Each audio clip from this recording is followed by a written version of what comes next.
Greetings, welcome back to Black Bear News, where we're discussing climate change, abrupt climate change, and things adjacent. Happy New Year. Starting your new year off right with some climate doom. Got this from Nick Humphrey's page. It's from Newsweek. Bears in Ukraine aren't hibernating because it's too warm. Have started suffering from insomnia.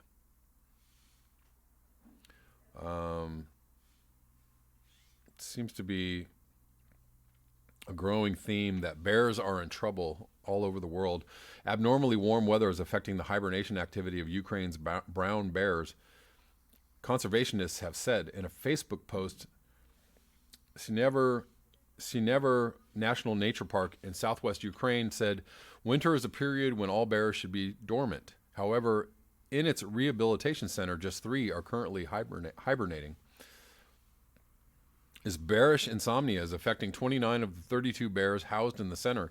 These animals have spent their entire lives in the park, so their instincts to hibernate poor. However, are poor. Sorry. Something left out in the sentence, so I don't know what they're trying to say. Their instincts to hibernate are poor. However, conservationists say most of the bears fell asleep last year. They say the air temperature is not low enough for the bears to hibernate. Temperatures in the Sinever National Nature Park are currently hovering around 4 degrees Celsius, which is above the December average of minus 2.3 degrees Celsius and closer to the April average of 6.9 degrees Celsius, which is around the time they traditionally emerge from hibernation.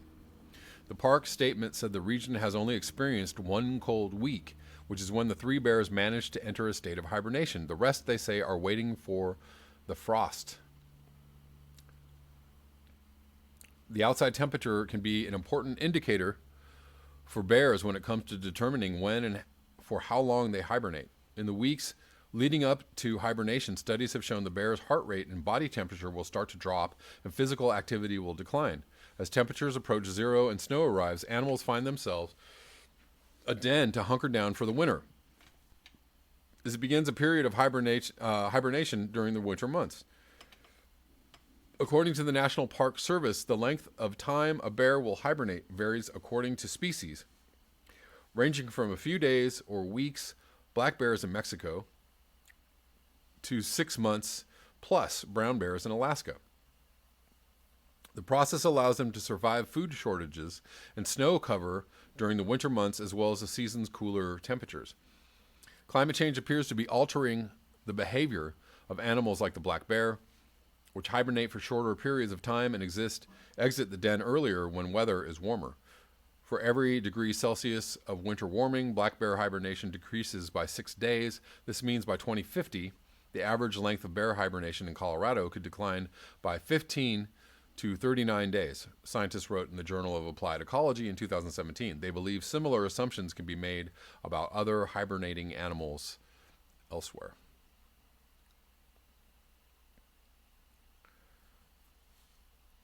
That is not good.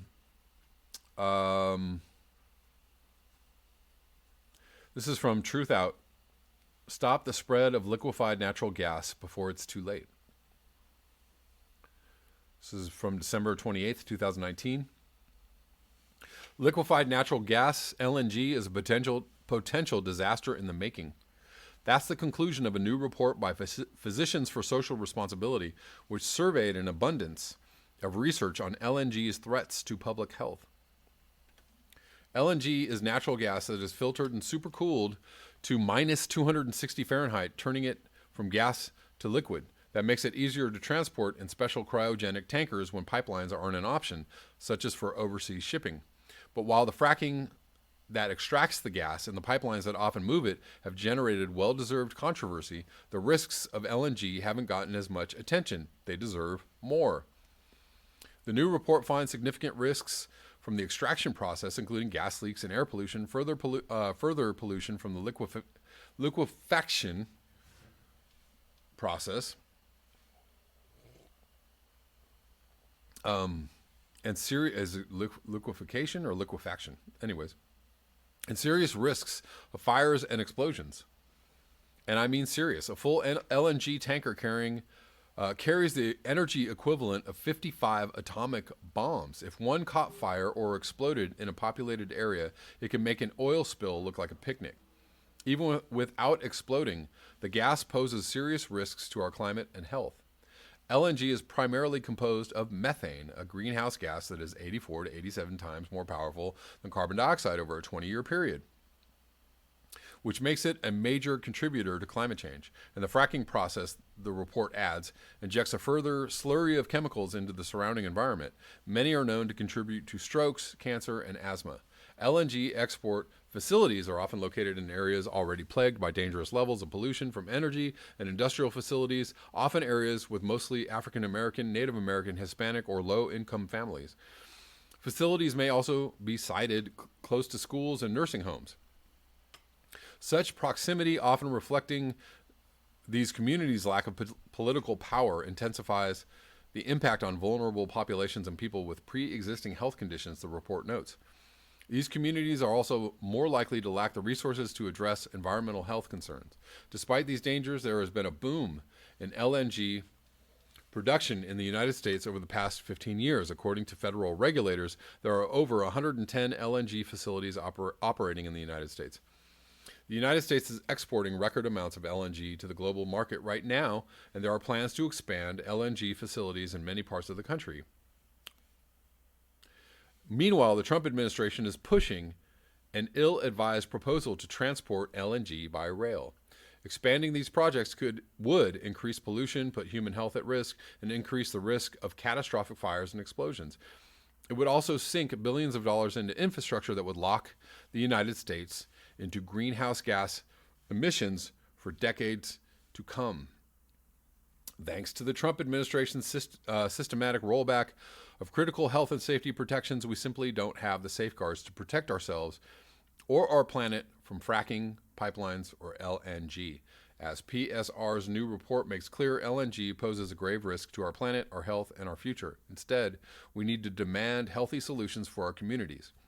Our health needs to come first before fossil fuel corporations' bottom line. It's time for decision makers at all levels to protect their constituents before it's too late.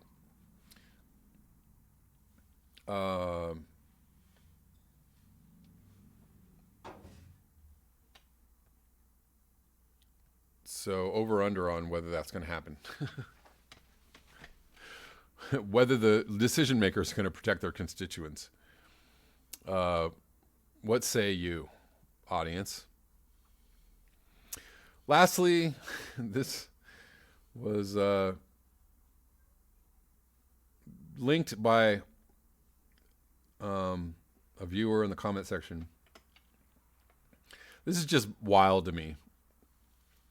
This is a website for a company that makes, weapons, basically. It's just bizarre.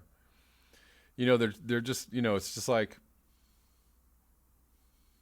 they're just marketing this like it's like a kitchen utensil. Primo plastic sphere dispenser. They're going to call it a dispenser. This is basically a bomb. A plastic bomb. Compact, dependable launcher suitable for most rotary, hard to say that word sometimes, wing aircraft. About the Primo launcher. The Primo plastic sphere dispenser is a compact and dependable aerial ignition device dispenser. Made of aluminum, it is designed to safely inject Primo fireballs with ethylene glycol and accurately release them over a targeted area. Good God, this is disgusting. How is this even real? This is just bizarre. The Primo PSD works with most modern rotary wing aircraft, including the Bell 206 and other flat floor models from various manufacturers. All right. The controls are easy to learn and operate, are designed to prevent the accidental release of ignition devices. Well, that's good. Each sphere is injected with ethylene glycol before being expelled from the aircraft and landing in its target area to guarantee ignition seconds later. As a safety feature, the Primo PSD is equipped with a 3.25L liter water reservoir that is engineered to extinguish a potential fire within the injecting area. Jams are quickly cleared so that downtime is minimized and airtime is maximized.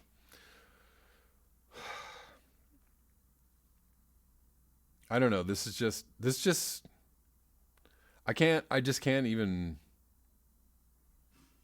fathom that this is a thing that people do with their lives.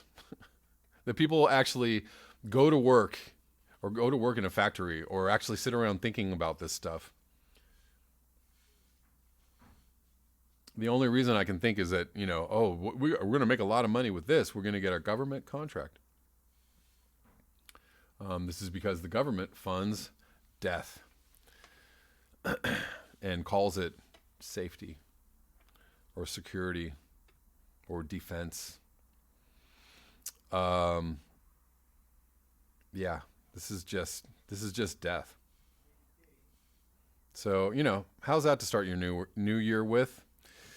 Little light reading, little happy, joyous thoughts to enter the new year. These are the things that we actually need to be focusing on. Hopefully, somehow, in some way, some fashion this year, fighting against all these forces of death to somehow uphold and uplift and honor the forces of life. And the planet and the earth and the people and the plants and the animals that live on it. That is all I have for you in this video. Thank you so much for your eyes, your ears, and your conscience. If you'd like to support this channel, you can do so at the links below. See you tomorrow at the live stream at 11 a.m. Pacific Standard Time. Till next time, peace.